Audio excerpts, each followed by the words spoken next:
Yeah, it's been obviously different for everybody, but it's to come in as a new coach and trying to put a team together, unify a team, put a coaching staff together, make that all work. It's had its challenges. So I know everybody is challenged with what's going on. It's been very, very different.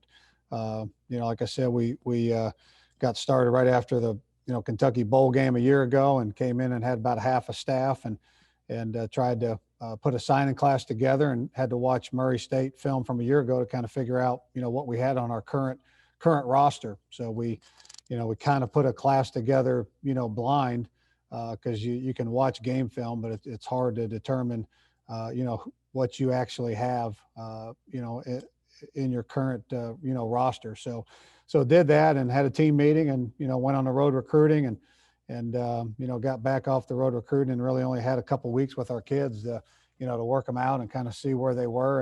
And then went on spring break, and next thing you know, the whole thing hit. So it was a lot of phone calls trying to get to know our guys, and Zoom meetings with the coaching staff. And then, we were back here in July and had about, I think, 11 days or so, and we're up and running, and got shut down. And ended up having, spring football in the fall, which was different, but that was really good. Our kids got to go out and play football, and we got to actually watch them playing football in person. And that gave us a little, better idea of actually, what we had. Then sent them home there in for Thanksgiving and Christmas. And they got back. We did about 5-6 days of the COVID deal. And now we're into that access period where we've got conditioning and lifting and walkthroughs. And first practice is starting on Saturday, so we're ready to crank it up. Excited to get going. Thanks, Coach. Again, if anybody has a question, put it down in the chat, and then I'll call on you. We'll start first with Craig Haley from Stats. I can't hear Craig. I think you're on mute, Craig. Apologize for that. Thank you for the time, Coach. Yeah. You mentioned you've kind of started and stopped. Can you assess what you do have with your lineup? Well, that's still, I think we got a little bit of an idea, because of, like I said, we had that fall ball, we had spring ball in the fall, but we really need, these 25 practices to kind of, not only, we think we got a good idea of what our guys can do physically, but we still have, some pieces to the puzzle of what positions, and then what kinds of plays can each guys do. Is this guy a good edge blitzer? Is he more of a, blitzer up the middle? What do we have as far as their skill sets fitting into the scheme? So we're definitely going to use these next 25 practices starting Saturday to still try to figure some of that stuff out. Sure. As you kind of, think short term here with getting ready, how about long range? I mean, obviously you have a spring season, you have a shorter break, you're coming back in the fall. Just the steps that to keep these players from wearing out this spring and next fall. Yeah, no question. And, that's something we're dealing with right now, actually, is player safety. Our strength coach, Coach Clay, and Fulton Hart, our trainer, they do a really nice job. And, we're meeting all the time trying to figure out, just where we can, how much we can push these guys, their body, because we got a game on February 21st, but we sent these guys home over Thanksgiving and Christmas, and we sent them home with a workout and emphasized how important that workout was, that 6-week period was really like July when they're really here with us and we're training them and we got our hands on them. But the fact of the matter is that's not the same. We tried to make it the same and tried to emphasize it and try to get our guys to be bought into that. But, unless they're here and we're working them, it's not the same. So, we're adapting what we're doing, right now in this access period to make sure we, it's a balance. We got to keep them safe. We got to keep them healthy to get them to February 21st, but we also got to get them in shape and get them physically ready to play a football game. That's a safety issue as well. We got to make sure that they're physically able to play a game, and not only that, play 7 games. And then, as you say, then turn around if you played all the way to the national championship game 6 weeks later, getting them on your campus and starting all over again. Well, with that in mind, Is it going to be typical then for programs to play more players this year, have less reps for each player? Well, that's a toughie because, that would make sense. Play more players. I think we are getting more guys, more reps, but that has been as much of a COVID concern as it has been a limit the reps because we're going to turn around and play another season. We're repping probably more guys than we would, or our plan is to rep more guys than we probably normally would in a regular season. But that's because more guys got to be available to know what's going on, just because of the the concern of if you get guys knocked out for COVID. Thank you, Coach. Yep. We'll go next to Ed Marlow. Coach, good afternoon. I was actually curious, with this strange season that we're about to embrace, where do you feel like your position battles will be the most hotly contested over these next 25 practices? I mean, I think it's everywhere. Every position there's competition. And I think that's the best thing that can happen. For the kids is to have competition at the positions. I think we're going to see it, all the way across the board, every single position. And I think we've got, we're not ultra deep at some positions, but we still have at every position, we have competition there for playing time. Next up, Steve Springer. Yes, sir. Hey, Coach. Steve Springer with the Murray Ledger and Times. What can you bring from your experience in the OVC that you've already coached before, and from the SEC to help lead Murray State to a conference title? Well, I mean, I think it's just, fundamental stuff. The fact that you want your football team, first and foremost, football needs to be about something, bigger than just football. I think that's a thing I've learned over the years, that these guys, they're going to be football players for 4 or 5 years, but they're going to be dads and husbands and neighbors and leaders in their community, for 50 or 60. So that's a thing I've, learned over the years with experience is, if we're not doing something to help these guys, beyond football, we're really doing them a disservice. Coach says is a valuable thing. I can tell you that you ask kids what was the biggest influence in your life. Most of them will say a coach, somewhere along the way, a high school coach, a junior high coach, or whatever. So, I don't want to take that platform, lightly. So we do a lot of things with our guys to try to help them in every area of their life, not just football. And then from a football standpoint, I think the important thing is that we're a fundamentally sound team. We want our guys to be in good condition. We want them to be tough, and we want to play fundamentally sound football. Speaking of the fundamentals in the football, who has stepped up as the leaders so far? During when the players weren't with you, has anybody stood out as leading the team on their own, stepping up, and who's been leading so far? Yeah, that's such a difficult thing, because everything that you do, as a coach to unify a team, has to do with relationships. And everything that COVID is about is to keep them separate, so that's been a very, very difficult, slippery slope, to walk. And we've tried to do some things with our guys because relationships are the critical thing. I mean, you fight harder when you're fighting for that man next to you, and you fight harder for that man next to you when you know who he is, so, we've done some things with know your brother and phone calls and, things like that with trying to get our players to know each other better and us to know our players better. We've done a questionnaire where we've, asked our guys a lot of different things about themselves personally, their lives, and trying to get them to know them better. And we're still, working through that, but COVID has been the enemy with that as well. Like I said, the things where leadership, shows itself is in the activities, the things that you do to unify a team. And,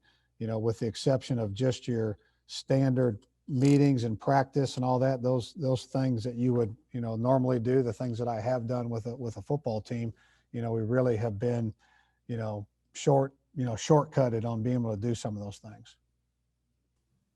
We're going to go next to Jeff Bidwell. Dean, when we talked before Christmas, you had said you were sending the guys home with those workout programs, and you alluded a couple minutes ago that it maybe didn't go as you had anticipated. What sort of fell short, maybe, in whether the planning or the execution, in trying to get those guys ready to roll when they walk back on the campus?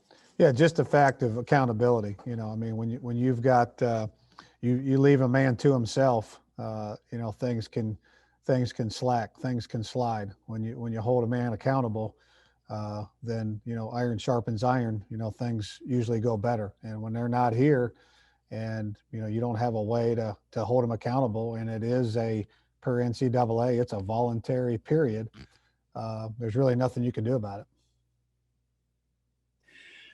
In terms of the way you have had to coach and communicate in the last 11 months, is there anything that you've had to install in just any part of your job that you didn't even know maybe existed 11 months ago, but moving forward, once we're behind COVID, that you have found works well and that you will use into the future?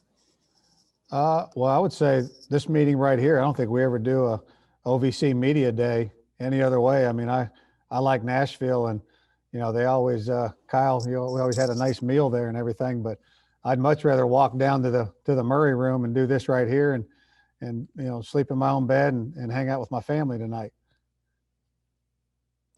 Thank you.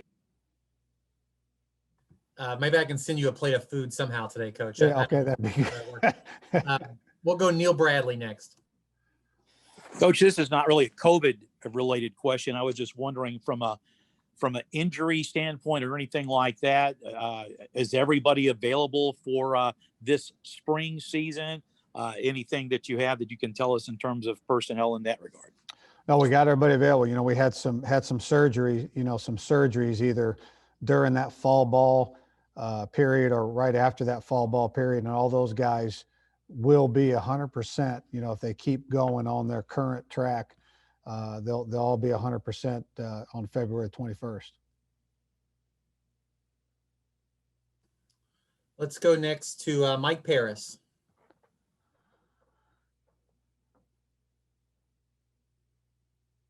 Mike, I can't hear you. I couldn't get it unmuted. No. There we go. Sorry, Coach. And I was late joining. Welcome back to the league. And that's what I was going to lead to. With everything that's going on, the fact you've been in the league, and I know there's different coaches at some spots, but does that help you in some degree in coming back? No, I don't think it helps me that I was in the league before. I don't think it really matters. I think it helps me that I've, going into, heck, I'm so old, I can't even remember now, 33rd or 34th year or whatever of coaching, and that I've been around some really, really incredible people to learn from, and I've got a really good staff that are working with these kids, and got kids that are I've been really pleased with our guys, just how they work. I got a group of kids that aren't afraid to work, and got a group of kids that want to do things the right way and that are excited about playing football. Let's go to Van Stokes. Coach, this is Van Stokes from the Governor Sports Network in Austin Peay. I know you've got your roots in Northern Ohio. This is where you came from. In fact, you were a battling bishop at Ohio Wesleyan, probably around the time of Tim Corbin. I'm just guessing. Went to school with Tim Corbin. And it's a very fundamental type football, very fundamental type football. Speaking of the fundamentals, talk about the fundamentals in your offensive philosophy. Are you pass-oriented game, run-oriented? Talk about your offensive philosophy. Well, I think the first thing is we've got to be able to, use what we have. I mean, that's the only way that you can possibly go out and have a chance of winning a football game. So, again, like I said earlier, we're still learning that, to a certain degree of what actually we have, what our kids can do, and we're going to do whatever skill set our guys can do to help us, be successful, to be able to win a football game. I think there's got to be balance. I think anytime, I'm a defensive guy, and anytime you play somebody that, they can't run the football, or they can't throw the football downfield, or they don't have a good screen game, or they don't have, whatever it is, that you have an opportunity to gang up on that. So I think that you've got to have balance, in your offensive attack. There's a lot of different ways to, win football games. There's a lot of different, schemes defensively, but I think the most important thing is that you stay balanced, you do things that your kids can do, and that you do it, fundamentally sound, that you're sound in what you do fundamentally, because schematically offense, defense really don't matter. It's do you make tackles? Do you break tackles? Do you catch the ball? Do you drop the ball? We'll go back some follow-ups. If anybody else has a question, let me know down in the chat. But first we'll go to Ed Marlow again, and then Steve Springer after that. So go ahead, Ed. Coach, you had a linebacker in Anthony Koklinicus, who obviously in the fall was looking forward to playing a final season, has now graduated and transferred, was probably going to be a leader in the OVC as he has been the last couple of years. Who do you expect to kind of fill his shoes moving forward as being the type of guy that can take control of the middle of that defense and create some havoc in the backfield? Yeah, we've got several guys there. Eric Samudas, a good player in there. You're going to talk to a young man here in a little bit that's coming up that's a good player in there. Marvin Pierre is a guy that, we got as a transfer that's really good player there. Darnell Victor's a guy that's back that has some playing time and ability in there. So, we got several guys in there. We got a young man, LaJuan Powell, too, that could play inside or outside. That could play in there. So I think we've got, several guys in there that are very, very talented and love playing a game of football, and excited to see how they, really grow from that fall ball period to these 25 practices, because they were learning a defense. There's a little bit of a gray area there where you're trying to evaluate them, but you don't know did they not make that play because they're still processing, because they're learning something new. So some of that's going to go away, because now they really, once we get down the road here in a week or two, they're going to really know the defense, having had that fall season, and we're going to see, what they can do. So I like our position of inside linebacker, the kids that are in there. And then Steve Springer, go ahead. Yes, sir. Coach, the racer room is now the Dennis Jackson Racer Room, named after the first African-American student athlete at MSU. Can you speak to the renovations that have happened or that are happening, and how will you utilize all that going forward? Yeah, first of all, so excited that we could get that naming there, with Dennis Jackson being the first African-American student athlete at Murray. We got guys on our football team and, that are standing on the shoulders of Dennis, and just so excited, about his courage and his leadership, and to be able to have that, name on that racer room. And it's going to be, multifunctional. It'll be used for game days. It'll be used for, we use it for meetings, for some of our different things that we do. It's really helpful, with the space and the amount of space that's in there because of COVID. And, we can have, a good number of people in there. On the back side of, that is going to be our nutrition center, which we're really, really excited about. And it's going to be an upgraded, deal. It's going to be a beautiful facility. We're going to have, the mannequins all the way around it with all the different sports things on there. So it's going to be great for recruiting when you walk recruits into that space, and see all the different team jerseys, on the mannequins. So, it's just a great, great space, and we're very, very excited about it. Now, how much access to that room will the public have during this season with the limitations that are on this season? Yeah, that I don't really know. I don't know what's going to go down as far as that, how it can be used with COVID, and what's going to be I'm not sure on that. We got time for one, maybe two more for Coach, if somebody has a question before we switch to linebacker Alec Long. Anybody else a question for Coach Hood? Well, let me throw one out, Coach, and then we'll go. And I think maybe we talked a little bit of this in the opening statement, but we're going to be playing on Sundays this year, so that's a little bit different. But it's also probably a chance to showcase the FCS, because that's the only game in town. Can you talk about that opportunity for maybe some more eyeballs on FCS, but specifically OVC football? Well, all these guys, they always say they want to play on Sundays, so here it is. Coach Hood made that happen for you. You guys are going to play on Sundays. No, I mean, I'd rather not, honestly. I would rather not play on Sundays. I'd rather that be a day off and a day to go to church and a day to be with your family. But that's where we are. That's where we're playing.